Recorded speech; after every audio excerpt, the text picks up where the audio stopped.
آج ہم خدا کے کلام کا مطالعہ واز کے عنوان جو آخر تک برداشت کرے گا وہ نجات پائے گا سے کرنے کو ہیں۔ موسم سرما کی اولمپک کھیلوں میں کئی واقعات رونما ہوئے تھے۔ ان میں سے ایک میں آپ کو سناتا ہوں جس کا تعلق آج کے واز کے عنوان سے ہے۔ 3000 meter short track speed skating relay میں ایک سکیٹر بیٹن پکڑاتے ہوئے گر گئی، حتیٰ کہ ایک سیکنڈ کے 100ویں حصے کا فرق ایک کھلاڑی کی جیت کا فیصلہ کر سکتا ہے۔ اس قسم کی دوڑ میں گرنا آپ کے جیتنے کے موقع کو صفر کے نزدیک کر دیتا ہے۔ گرنے کے بعد وہ دوسروں کی نسبت آدھا چکر پیچھے رہ گئی تھی۔ اگر وہ آدھا چکر پیچھے رہ گئی تھی تو میرے خیال سے اسے دوڑ چھوڑ دینی چاہیے تھی۔ تاہم اس کی ٹیم نے دوڑ ختم کر لی تھی اور اول آئی تھی اور حتیٰ کہ عالمی ریکارڈ بنایا تھا۔ جیسا کہ انہوں نے ہمت ہارے بغیر دوڑ مکمل کر لی تھی تو وہ دوسرے اور تیسرے مقام پر آنے والوں سے بڑے فرق سے اول آئے تھے۔ بھائیوں اور بہنوں، ایمان کے بیابان میں چلتے ہوئے ہم بعض اوقات مختلف آزمائشوں کے باعث گر جاتے ہیں۔ اگرچہ ہم کئی ایسے حالات کا سامنا کرتے ہیں جو ہمیں گراتے ہیں، تو کیا ہمیں رولی پولی کی طرح دوبارہ اٹھ کھڑے نہیں ہونا چاہیے اور یقیناً اپنی منزل یعنی آسمان کی بادشاہی کو پہنچنا چاہیے؟ وہاں پہنچنے کے لیے ہم بعض اوقات گر جاتے ہیں اور ایسی آزمائش کا سامنا کرتے ہیں جو ہمیں یہ سوچنے پر مجبور کرتی ہے کیا مجھے ہار مان لینی چاہیے، تاہم ہم آسمانی خاندان کے وہ اراکین بنے جو ابدی آسمان کی بادشاہی میں ہار مانے بغیر داخل ہوں گے۔ اس لیے یسوع نے کہا کہ جو آخر تک ایمان میں قائم رہتے ہیں، یعنی اس لمحے تک جب جلالی آسمان کی بادشاہی کے دروازے کھل جائیں گے، وہ نجات پا سکتے ہیں۔ آئیں ہم اس کلام کو متی باب 10 سے دیکھتے ہیں۔ متی باب 10 آیت 16۔ دیکھو میں تم کو بھیجتا ہوں گویا بھیڑوں کو بھیڑیوں کے بیچ میں، پس سانپوں کی مانند ہوشیار اور کبوتروں کی مانند بے آزار بنو، مگر آدمیوں سے خبردار رہو، کیونکہ وہ تم کو عدالتوں کے حوالے کریں گے اور اپنے عبادت خانوں میں تم کو کوڑے ماریں گے، اور تم میرے سبب سے حاکموں اور بادشاہوں کے سامنے حاضر کیے جاؤ گے تاکہ ان کے اور غیر قوموں کے لیے گواہی ہو۔ لیکن جب وہ تم کو پکڑوائیں تو فکر نہ کرنا کہ ہم کس طرح کہیں یا کیا کہیں، کیونکہ جو کچھ کہنا ہوگا اسی گھڑی تم کو بتایا جائے گا، کیونکہ بولنے والے تم نہیں بلکہ تمہارے باپ کا روح ہے جو تم میں بولتا ہے۔ بھائی کو بھائی قتل کے لیے حوالے کرے گا اور بیٹے کو باپ، اور بیٹے اپنے ماں باپ کے برخلاف کھڑے ہو کر ان کو مروا ڈالیں گے، اور میرے نام کے باعث سے سب لوگ تم سے عداوت رکھیں گے، مگر جو کب تک آخر تک برداشت کرے گا وہی نجات پائے گا۔ یہاں آخر تک سے مراد جب تک سب کچھ ختم نہ ہو جائے، مگر جو کب تک آخر تک برداشت کرے گا وہی نجات پائے گا۔ چاہے ہمیں کئی مشکل حالات کا سامنا ہو، ہمیں آخر تک اپنے ایمان میں قائم رہنا چاہیے۔ اگرچہ خواتین کی 3000 میٹر ریلے میں سکیٹر گر گئی تھی، وہ اٹھی اور دوڑ جاری رکھا۔ اگرچہ وہ بہت پیچھے تھیں اور ہار مان سکتی تھیں، انہوں نے سکیٹنگ جاری رکھی اور اول آئیں، حتیٰ کہ عالمی ریکارڈ بھی توڑ ڈالا۔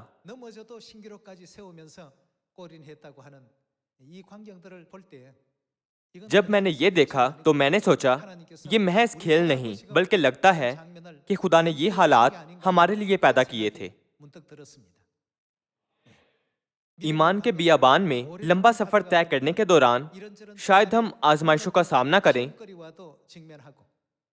اور بعض اوقات ایمان میں کمزور پڑ جائیں، شاید کچھ تھک جائیں یا گر جائیں۔ خدا ابتدا سے انجام کی خبر رکھتے ہیں، تو پھر وہ ہماری حوصلہ افزائی کے لیے کون سی باتیں کہتے ہیں؟ جو آخر تک برداشت کرے گا، جو آخر تک برداشت کرے گا وہ نجات پائے گا۔ ہم متی باب 24 کی طرف جاتے ہیں، آیت 7 سے، کیونکہ قوم پر قوم اور سلطنت پر سلطنت چڑھائی کرے گی اور جگہ جگہ کال پڑیں گے اور بھونچال آئیں گے، لیکن یہ سب باتیں مصیبتوں کا شروع ہی ہوں گی۔ اس وقت لوگ تم کو ایذا دینے کے لیے پکڑوائیں گے اور تم کو قتل کریں گے، اور میرے نام کی خاطر سب قومیں تم سے عداوت رکھیں گی، اور اس وقت بہتیرے ٹھوکر کھائیں گے اور ایک دوسرے کو پکڑوائیں گے اور ایک دوسرے سے عداوت رکھیں گے، اور بہت سے جھوٹے نبی اٹھ کھڑے ہوں گے اور بہتیروں کو گمراہ کریں گے، اور بے دینی کے بڑھ جانے سے بہتیروں کی محبت ٹھنڈی پڑ جائے گی، مگر جو آخر تک برداشت کرے گا وہ کیا پائے گا؟ وہ نجات پائے گا۔ اور بادشاہی کی اس خوشخبری کی منادی تمام دنیا میں ہوگی تاکہ سب قوموں کے لیے گواہی ہو، تب خاتمہ ہوگا۔ خدا نے اجازت دی کہ ہماری خوشخبری کی ہر طرف منادی کی جائے۔ یہ خوشخبری ہر بر اعظم، قوم، صوبے اور اب بقیہ شہروں میں داخل ہو چکی ہے۔ بھائیوں اور بہنوں، ہم نہ تھکیں بلکہ آخر تک محنت سے کام کریں۔ اگر ہم آخر تک برداشت کرنے کے بعد ابدی آسمان کی بادشاہی میں داخل ہوں تو کیا زیادہ گراں قدر اور بامانی نہیں ہوگی؟ یہ نہ سوچیں کہ آسمان کی بادشاہی میں داخل ہونا بہت آسان ہے۔ جس راستے پر اب ہم چل رہے ہیں بعض اوقات شاید تھکا دینے والا لگے اور زندگی بے معنی اور مایوس لگے۔ شاید کچھ لوگ اس قسم کی زندگی گزاریں، تاہم ان سب چیزوں پر غالب آنے کے بعد آسمان کی بادشاہی جس کی جانب ہم گامزن ہیں زیادہ قابل قدر بن جاتی ہے۔ چونکہ یہ زمین پناہ کا شہر ہے تو ہم بغیر مشکلات کے زندگی نہیں گزار سکتے۔ اگر ہم اس پناہ کے شہر میں وہ مناسب ماحول، رہن سہن اور خوشی ڈھونڈنے کی کوشش کریں جو آسمان پر ہوگی تو ہم ہمیشہ ناکام رہیں گے۔ جب ایسا لگتا ہے کہ کام کرنے کے لیے ہمارے پاس صحیح ماحول ہے تب ہمارے پاس صحیح لوگ نہیں ہوتے، اور جب ہمارے پاس صحیح لوگ موجود ہوتے ہیں تو ہمارا ماحول صحیح نہیں ہوتا۔ جب ایک چیز صحیح لگتی ہے تو دوسری صحیح نہیں لگتی، اور جب دوسری چیز صحیح لگتی ہے تو کچھ اور صحیح نہیں لگتا۔ ہم اس قسم کی صورتحال سے دوچار ہیں۔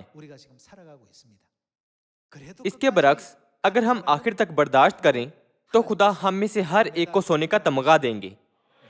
کیا روحانی تمغہ حاصل کرنا زیادہ جلالی نہیں ہوگا؟ آسمانی تاج جو ہم پانے کو ہیں زیادہ قابل قدر ہے۔ اگر اس دنیا میں آرام دہ اور سہل زندگی گزار کر ہم آسمان میں داخل ہوں تو بھی آسمان ایک عمدہ و اعلیٰ جگہ ہی ہوگی۔ پولس رسول کے بارے میں سوچیں جس نے اس زمین پر رہتے ہوئے آسمان پر جانے کے لیے خوب محنت کی تھی۔ اس نے ننگا پن، سردی، بھوک، پیاس اور خوشخبری کی خاطر سوئے بغیر سب برداشت کیا تھا۔ کون آسمان کی زیادہ قدر کرے گا؟ پولس یا وہ شخص جو آرام دہ زندگی گزار کر آسمان کو حاصل کرے گا؟ اس لیے خدا ہمارے راستے میں عارضی رکاوٹیں، مشکلات، مصیبتیں اور اذیتیں لاتے ہیں۔ کیا کتاب مقدس نہیں کہتی کہ خدا ہمیشہ حالات کی نگرانی کرتے اور ہماری مدد کرتے ہیں تاکہ ہم ان تمام آزمائشوں پر غالب آئیں؟ عبرانیوں باب 3 آیت 12 کی طرف جاتے ہیں۔ اے بھائیو، خبردار، تم میں سے کسی کا ایسا برا اور بے ایمان دل نہ ہو جو زندہ خدا سے پھر جائے، بلکہ جس روز تک آج کا دن کہا جاتا ہے ہر روز آپس میں نصیحت کیا کرو تاکہ تم میں سے کوئی گناہ کے فریب میں آ کر سخت دل نہ ہو جائے، کیونکہ ہم مسیح میں شریک ہوئے ہیں، بشرطے کہ اپنے ابتدائی یعنی جب ہم نے ایمان کی زندگی شروع کی تھی بھروسے یعنی پر اعتماد ایمان پر کب تک آخر تک مضبوطی سے قائم رہیں۔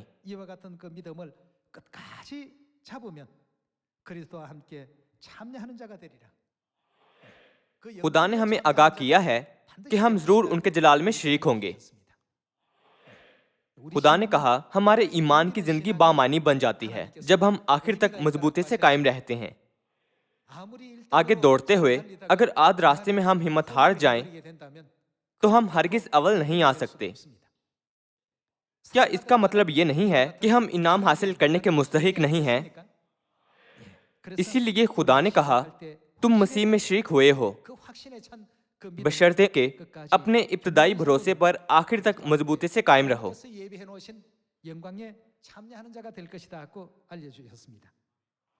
ہم پہلے کرنتھیوں باب 10 کی طرف جاتے ہیں اور اپنے دلوں پر اس کلام کو کندہ کرتے ہیں کہ جو آخر تک برداشت کرے گا وہ نجات پائے گا۔ ہمیں اس باب کو پڑھنے کی ضرورت اس لیے ہے کیونکہ ہمارے ایمان کی زندگی اسرائیلیوں کی بیابان کی 40 سالہ زندگی جیسی ہی ہے۔ کنعان کو ان کے 40 سالہ سفر اور ہمارے آسمان کو ایمان کے سفر کے درمیان تعلق عکس اور حقیقت کا ہے۔ زیادہ تر اسرائیلی آخر تک یعنی کنعان تک نہیں پہنچے تھے کیونکہ وہ آدھ راستے میں ہی ہمت ہار گئے تھے۔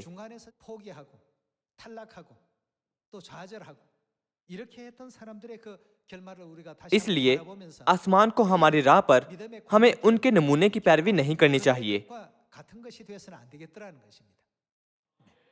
اگرچہ انہوں نے آدھ راستے میں ہی ہمت ہار دی تھی، پر ہمیں کیا کرنا چاہیے؟ ہمیں کہنا چاہیے کہ ہم خدا کی پیروی آخر تک کریں گے جہاں کہیں وہ ہمیں لے جائیں۔ ہم امید کھوئے بغیر خدا کی پیروی کریں گے، اگرچہ ہماری زندگی تکلیف دہ اور تھکا دینے والی ہو اور یہاں تک ایک دن میں ہم درجنوں بارہا محسوس کرتے ہوں، پر ہم ہرگز اپنا ابتدائی بھروسہ یعنی اپنا ایمان نہیں چھوڑ سکتے۔ اس عزم کے ساتھ ہمیں آگے بڑھنا چاہیے۔ آئیں ہم پہلے کرنتھیوں باب 10 آیت 1 سے دیکھتے ہیں۔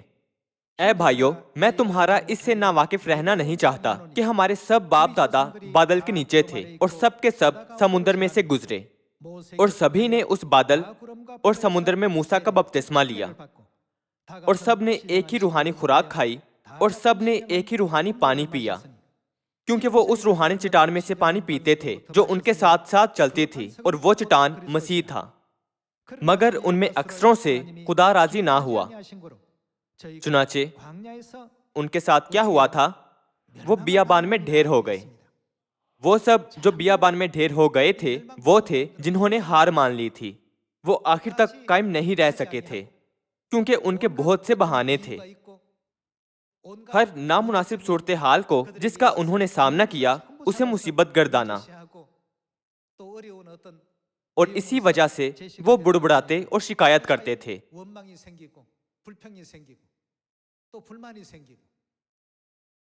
حتیٰ کہ اپنے گرد لوگوں پر بھی اثر انداز ہوئے تھے۔ اس لیے آیت 5 بیان کرتی ہے کہ ان کی لاشیں آخر میں سارے بیابان میں بکھری پڑی تھیں۔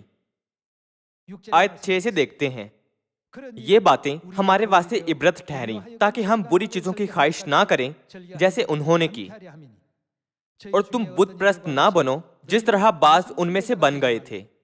چنانچہ لکھا ہے کہ لوگ کھانے پینے کو بیٹھے، پھر ناچنے کودنے کو اٹھے، اور ہم حرام کاری نہ کریں جس طرح ان میں سے بعض نے کی، اور ایک ہی دن میں 23,000 مارے گئے۔ اور ہم خداوند کی آزمائش نہ کریں جیسے ان میں سے بعض نے کی، اور سانپوں نے انہیں ہلاک کیا۔ اور تم بڑبڑاؤ نہیں جس طرح ان میں سے بعض بڑبڑائے اور ہلاک کرنے والے سے ہلاک ہوئے۔ یہ باتیں ان پر عبرت کے لیے واقع ہوئیں، اور ہم آخری زمانہ والوں کی نصیحت کے واسطے لکھی گئیں۔ پس جو کوئی اپنے آپ کو قائم سمجھتا ہے وہ خبردار رہے کہ گر نہ پڑے۔ تم کسی ایسی آزمائش میں نہیں پڑے جو انسان کی برداشت سے باہر ہو، اور خدا سچا ہے، وہ تم کو تمہاری طاقت سے زیادہ کس میں نہ پڑنے دے گا؟ آزمائش میں نہ پڑنے دے گا، بلکہ آزمائش کے ساتھ وہ کیا مہیا کرے گا؟ نکلنے کی راہ بھی پیدا کرے گا، نکلنے کی راہ بھی پیدا کرے گا تاکہ تم برداشت کر سکو۔ خدا راہ کھول دیں گے اگر ہم آخر تک اپنے ایمان میں قائم رہنے کے لیے پرعزم ہیں۔ جس کا ہم سامنا کرتے ہیں وہ کوئی اونچا پہاڑ نہیں ہوتا جس پر ہم چڑھ نہیں سکتے، یا کوئی ایسی دلدل کہ ہم پار نہیں جا سکتے۔ خدا ہمیں عارضی طور پر مشکل حالات یا ماحول میں ڈالتے ہیں، لیکن جب بھی ایسا ہوتا ہے تو خدا ہمارے لیے غالب آنے اور ان سے پار گزرنے کی راہ بھی کھول دیتے ہیں۔ اگر ایمان کھوئے بغیر آخر تک آگے بڑھنے کا ہمارا ارادہ ہے تو خدا ہمیشہ ہماری رہنمائی کریں گے۔ اس لیے میں سیون کے تمام فرزندوں سے کہتا ہوں کہ اس راہ کی پیروی کریں جو خدا آپ کے لیے کھولتے ہیں تاکہ آپ باحفاظت آسمان میں پہنچ سکیں۔ یہاں لفظ آزمائش بیان کیا گیا ہے۔ آزمائش پر غالب آنے کے لیے کیا درکار ہوتا ہے؟ ہمیں ایمان کی ضرورت ہوتی ہے۔ آزمائشوں پر غالب آنے کے لیے ایمان سے بہتر کچھ نہیں ہے۔ خدا اسرائیلیوں سے ناخوش تھے، اس لیے وہ ہلاک ہوئے اور ان کی لاشیں بیابان میں ڈھیر ہو گئی تھیں۔ اس زمانے میں ہم 3500 سال پہلے والے اسرائیلیوں کی طرح نہ رہیں، بلکہ ہم خوشی اور شادمانی سے آسمانی باپ اور آسمانی ماں پر پرفضل ایمان رکھتے ہوئے رہیں۔ میں آپ سے کہتا ہوں کہ یہ امید رکھیں کہ ہم بہت جلد اپنے روحانی گھر آسمان میں جا رہے ہیں اور اس ایمان کے ساتھ آگے بڑھیں۔ تو پھر کس قسم کے ایمان کے ساتھ ہمارے ایمان کے آباء و اجداد تمام آزمائشوں پر غالب آئے اور کنعان میں بڑی عزت کے ساتھ داخل کیے گئے تھے؟ ہم عبرانیوں باب 11 آیت 6 دیکھتے ہیں۔ اور بغیر ایمان کے اس کو پسند آنا ناممکن ہے، اس لیے کہ خدا کے پاس آنے والے کو ایمان لانا چاہیے کہ وہ موجود ہے اور اپنے طالبوں کو بدلہ دیتا ہے۔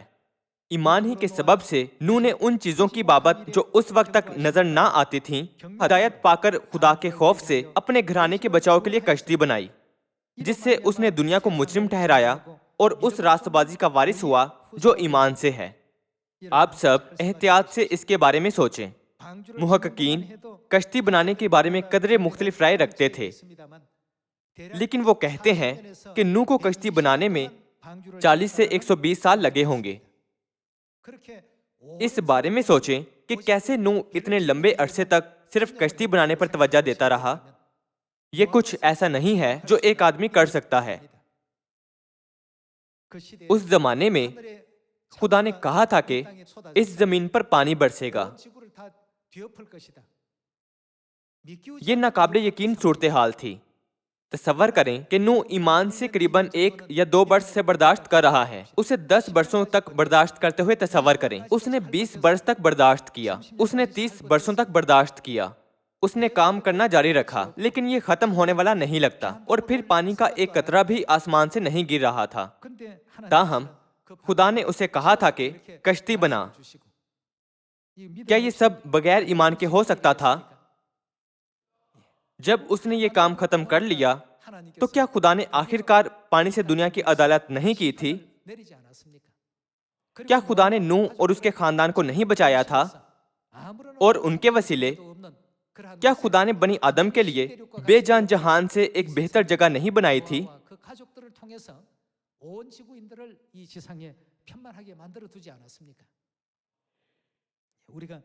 عبرانیوں باب 11 میں جن ایمان کے آباء و اجداد کا ذکر ملتا ہے، انہوں نے آخر تک ایمان کے ساتھ برداشت کیا تھا۔ اگر وہ تقریباً 10، 20 یا 30 برسوں تک ہار مان جاتے تو وہ خدا کے نجات کے شاندار کام کے گواہ نہ ہوتے۔ آیت 8 سے جاری رکھتے ہیں۔ ایمان ہی کے سبب سے ابراہم جب بلایا گیا تو حکم مان کر اس جگہ چلا گیا جسے میراث میں لینے والا تھا، اور اگرچہ جانتا نہ تھا کہ میں کہاں جاتا ہوں تو بھی روانہ ہو گیا۔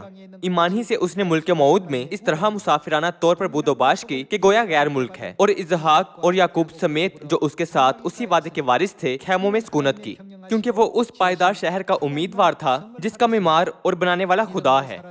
ایمان ہی سے سارا نے بھی سن یاس کے بعد حاملہ ہونے کی طاقت پائی، اس لیے کہ اس نے وعدہ کرنے والے کو سچا جانا۔ بس ایک شخص سے جو مردہ سا تھا، آسمان کے ستاروں کے برابر کثیر اور سمندر کے کنارے کی ریت کے برابر بے شمار اولاد پیدا ہوئی۔ یہ سب ایمان کی حالت میں مرے اور وعدہ کی ہوئی چیزیں نہ پائیں۔